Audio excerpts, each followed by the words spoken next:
Assalamualaikum warahmatullahi wabarakatuh. Jumpa lagi bersama Enja. Kali ini kita akan bahas mengenai e-commerce dan e-business ya. Kira-kira apa bedanya antara e-commerce dan e-business ya. Kita ke e-commerce dulu ya. E-commerce kalau kita ini kepanjangan dari electronic commerce ya. Jadi e-commerce ini adalah aktivitas jual beli barang ya ataupun jasa yang dilakukan dengan media elektronik. Tadi kepanjangannya elektronik ya, electronic commerce. Dan juga internet. Nah, ada beberapa definisi menurut para ahli. Pertama, menurut Kim dan Moon ya, e-commerce ini adalah proses penyampaian informasi, produk, layanan. Ini aktivitas penjualan ya, dan pembayaran melalui internet. Kemudian menurut Baurekis ya dan kawan-kawan, e-commerce ini adalah perdagangan barang dan informasi melalui internet. Kemudian menurut Query ya, e-commerce merupakan pertukaran data elektronik antara penjual dan pembeli melalui internet. Dan menurut Chevy, e-commerce adalah seluruh proses pertukaran informasi antara organisasi dan stakeholder melalui media elektronik yang terhubung ke internet. Nah, ini kan mirip-mirip ya. Jadi intinya e-commerce ini adalah kegiatan jual beli yang dilakukan secara online menggunakan internet. Ya, kurang lebih seperti itu. Jadi jual beli dengan internet, jual beli online lah istilahnya kayak gitu. Contohnya apa? Ya kayak di Indonesia misalnya ada Shopee, ada Tokped, ya Lazada, kalau global ada Amazon ya, ada eBay kayak gitu ya. Aktivitasnya bisa ngapain aja di e-commerce ya, misalkan kita beli laptop di Tokped atau pesan makanan di Shopee Food gitu ya, beli tiket pesawat secara online ya, atau membayar tagihan listrik pakai mobile banking ya, atau beli produk melalui live shopping seperti itu. Banyak lah ya aktivitas-aktivitas di e-commerce. Apa sih yang melatar belakangi munculnya e-commerce ini? Ya, pertama, terjadinya evolusi komputer ya. Dulu kan komputer itu besar ya, sangat besar, memenuhi ruangan, kemudian sangat mahal ya.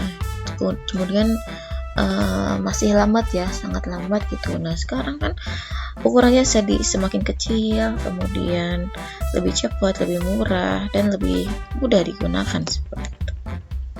Contohnya, kalau dulu kan komputer besar, sekarang udah berbentuk smartphone. Kemudian kalau dulu internetnya masih lambat nih, sekarang kan cepet ya, atau sudah masuk ke 5G. Kemudian kalau dulu pembayarannya masih cash nih, masih tunai, sekarang udah bisa pakai kris dan e-wallet. Kalau dulu kita belanja ke toko fisik, sekarang sudah bisa online. Nah, itu ya bedanya dulu dengan sekarang.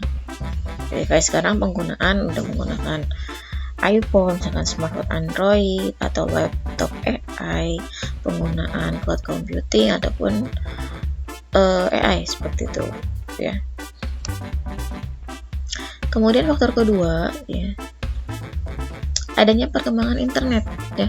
Internet ini memungkinkan kita untuk komunikasi secara real time.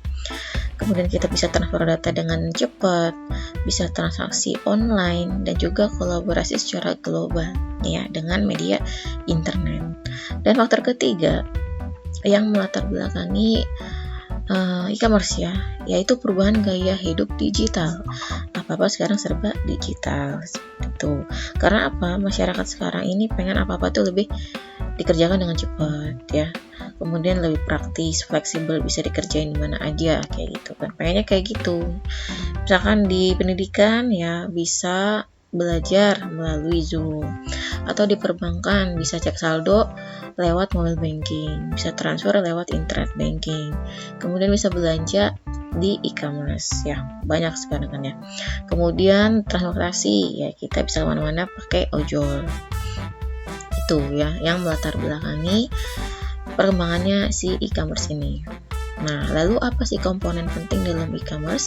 Pertama, adanya seller. Tentu ya, harus ada yang jual nih ya, pihak yang menawarkan produk atau jasanya.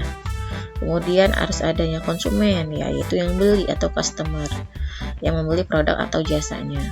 Yang ketiga, ini pun penting nih ya, adanya teknologi. Ya kalau nggak ada teknologinya nggak jadi e-commerce ya. Teknologinya apa aja untuk menjalankan e-commerce ya? Pertama ada website, kemudian ada aplikasi Android, kan ada 2 versi ya, ada di website, ada juga di aplikasi. Dan adanya database ya, adanya cloud computing ya, juga ada ERP, CRM, ada AI, chatbot sekarang ya. Karena sekarang nih kalau misalkan kita tanya gitu ya, mau nanya-nanya ke toko, ya kan Shopee gitu ya. Nah itu pasti yang jawab AI dulu gitu ya, kecuali kalau kita klik link tanya penjual langsung gitu ya, atau apalah tuh saya lupa teksnya. Nah itu baru nanti yang jawab adalah si admin tokonya kayak gitu. Kemudian yang keempat adalah internet, ini pun ya hal yang fatal juga nih ya. Kenapa? Karena internet ini merupakan infrastruktur utama ya. Kalau nggak ada internet gimana? Ya nggak bisa jalan ya, e-commerce nggak bisa jalan, pembayaran online juga nggak bisa, komunikasi pelanggan juga terputus, nggak bisa ya. Sekarang kayak internet ini udah menjadi kebutuhan apa ya, primer bisa jadi. Kenapa? Kalau nggak ada internet, misalnya internetnya terputus nih, kayak aktivitas di berbagai bidang gitu ya akan terputus juga ya. Kerjaannya yang biasa secara online ya udah terputus, kita nggak bisa transaksi, nggak bisa bekerja, nggak bisa absen di kuliah misalkan, seperti itu nggak bisa gitu ya. Kalaupun bisa dilakukan secara manual, nanti pas inputnya nungguin internetnya aktif lagi kayak gitu. Nah itu tadi tentang internet. Nah sekarang kita ke e-business ya. E-business ini kepanjangan dari electronic business ya.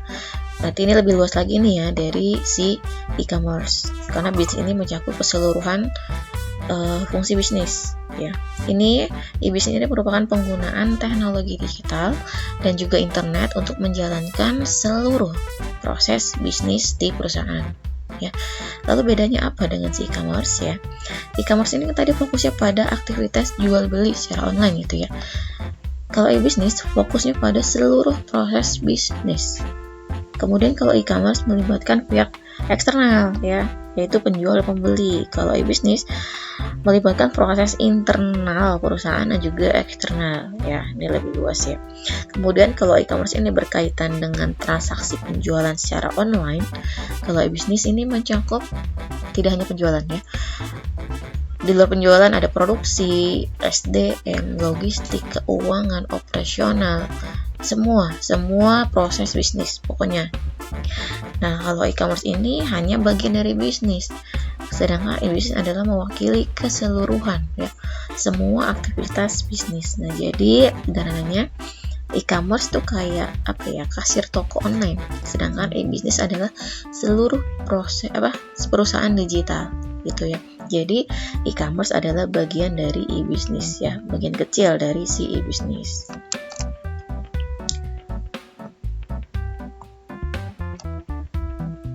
Kemudian contoh e-business apa? Kayak misalkan Shopee nih ya. Shopee ini e-commerce-nya ya dia jual beli barang ya. Sedangkan e-business-nya melingkupi apa aja? Ada rekrutmen karyawan, tentu kan Shopee juga pasti ada rekrutmen ya.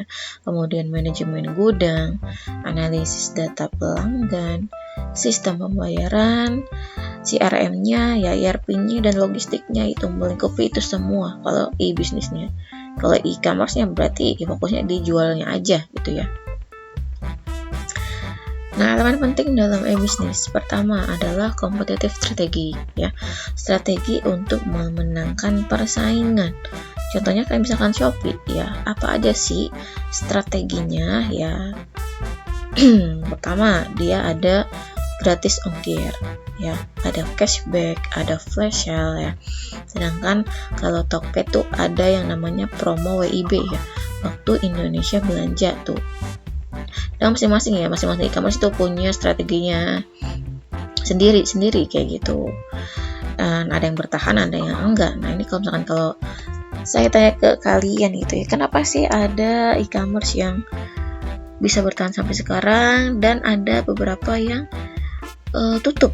Banyak kan dulu kan ya, pas pertama kali munculnya e-commerce itu banyak sekali bermunculan e-commerce lain kayak gitu, tapi ya saat ini yang bertahan tinggal beberapa aja. Itu kenapa sih kira-kira kenapa mereka bisa tutup? Jawab di kolom komentar ya, kayak gitu. Nah, kita lanjut contoh strategi saat ini ya, bisa menggunakan AI ya. Untuk apa? Untuk prediksi penjualan ke depan, kemudian menganalisis pelanggan, dan juga untuk personalisasi iklan. Nah, ini ya, biar target iklannya itu sesuai gitu ya, tepat sasaran. Kemudian elemen penting kedua yaitu ada bisnis strategi ya, strategi untuk menjalankan bisnis. Contohnya menggunakan sosial media ya, IG, TikTok, YouTube, pokoknya yang memang sering digunakan saat ini. Dan juga boleh minta bantuan influencer marketing, bisa jadi ya. Dan contohnya juga nih strateginya bisa menggunakan live shopping ya. Nah, sekarang banyak sekali UMKM yang menggunakan live shopping untuk strategi bisnisnya kayak gitu. Yang ketiga yaitu ada value chain ya. Kalau kata Michael Porter ya, value chain ini merupakan rangkaian aktivitas yang menciptakan nilai tambah ya. Di value chain ini ada dua aktivitas utama ya. Aktivitas utama dan aktivitas pendukung. Kalau aktivitas utama berarti ya, yang langsung berhubungan dengan operasional. Kalau yang pendukung berarti di luar operasional gitu ya. Ya contohnya di HR atau di SDM. Nah, itu kan tidak terhubung langsung ke operasional ya, tapi kan dia mendukung juga dan menambahkan dan menciptakan nilai tambah kayak gitu. Kemudian elemen keempat yaitu karyawan ya, employees ya. Karyawan yang menjalankan bisnis, siapa aja sih ya? Di e-business ya, adanya programmer, digital marketer ya, ada admin marketplace ya, kemudian ada customer service, data analis, nih pokoknya orang-orang digital nih ya.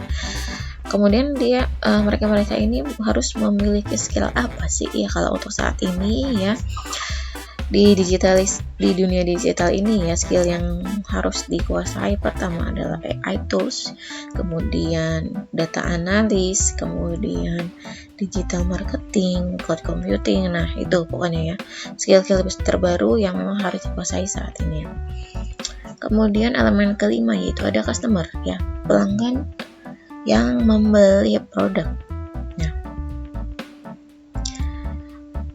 Nah, bagaimana sih cara memuaskan si pelanggan ini ya? Pertama, harus respon cepat ya. Kenapa sih harus respon cepat ya? Kayak misalkan kita nih ya, kita mau beli barang, tapi kita butuh informasi lebih lanjut. Kemudian kita tanya ke sellernya gitu ya. Nah, tapi kalau misalkan jawabnya lama, nah kita akan cenderung pindah ke seller lain kayak gitu. Akhirnya yang tadinya harusnya ada penjualan saat itu nggak jadi ya, itu ya, makanya harus fast respon. Kemudian produknya harus berkualitas ya, jangan asal murah tapi kualitasnya nggak bagus. Kemudian pengirimannya cepat, ini pun menjadi pertimbangan para si customer gitu ya. Kalau pengirimannya lama ya dikemas terus sampai berminggu-minggu ya, jadi kapok belanja di situ. Kemudian adanya garansi ya. Nah, contohnya marketplace bisa menggunakan bantuan tadi ya, si chatbot AI untuk pelayanan 24 jam. Jadi kalau misalkan ada pertanyaan tuh langsung dijawab saat itu juga oleh si chatbot ini gitu ya. Nah, tapi kalau misalkan ada pertanyaan yang memang khusus, itu nanti baru dijawab oleh si admin toko gitu ya. Elemen ke-6 ya, ada market segment. Nah, ini ya, segmen pasar yang tujuannya harus tepat sasaran ya. Pertama, kayak misalkan produk gaming ya, berarti targetnya siapa? Ya remaja, mahasiswa, gamer gitu. Kemudian kalau produk bayi, targetnya siapa? Orang tuanya ya, bukan ke bayinya. Bayi kan belum bisa belanja. Nah, berarti ke orang tua muda misalkan yang memang masih demen belanja gitu. Kemudian kalau produk premium, targetnya siapa? Ini para profesional atau eksekutif gitu ya, yang memang menengah ke atas, yang memang butuhnya atau maunya itu produk-produk yang premium gitu ya. Dan elemen terakhir yaitu si business unit ya, unit-unit bisnis di dalam perusahaan. Nah, di e-commerce ini ya misalkan dia memiliki unit apa aja. Nah, ada divisi marketing, ada divisi IT, divisi finance, logistik, customer service, HRD. Nah, ini ya elemen-elemen penting di dalam e-business. Nah, jadi e-commerce ini adalah kegiatan jual beli barang ataupun jasa melalui internet secara online yang muncul karena perkembangan tadi ya, komputer. Ada evolusi komputer tadi dan juga adanya internet dan perubahan gaya hidup digital. E-commerce ini melibatkan 4 komponen utama, yaitu tadi ada penjual, ada konsumen, ada teknologi, dan juga penggunaan internet. Sedangkan e-business memiliki cakupan yang lebih luas lagi daripada si e-commerce ya, karena cakupannya itu seluruh proses bisnis, tidak hanya jual beli ya, baik internal maupun eksternal, dengan memanfaatkan teknologi informasi. Nah, keberhasilan e-business ini didukung oleh elemen-elemen yang penting tadi ya, yaitu ada strategi kompetitif, kemudian strategi bisnis, value chain, karyawan, customer, market segment, dan juga unit-unit bisnis.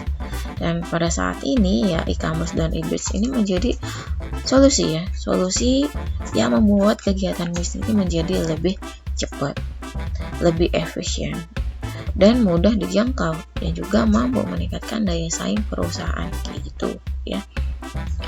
Baik, terima kasih ya. Demikian pembahasan mengenai e-commerce dan e-business ya.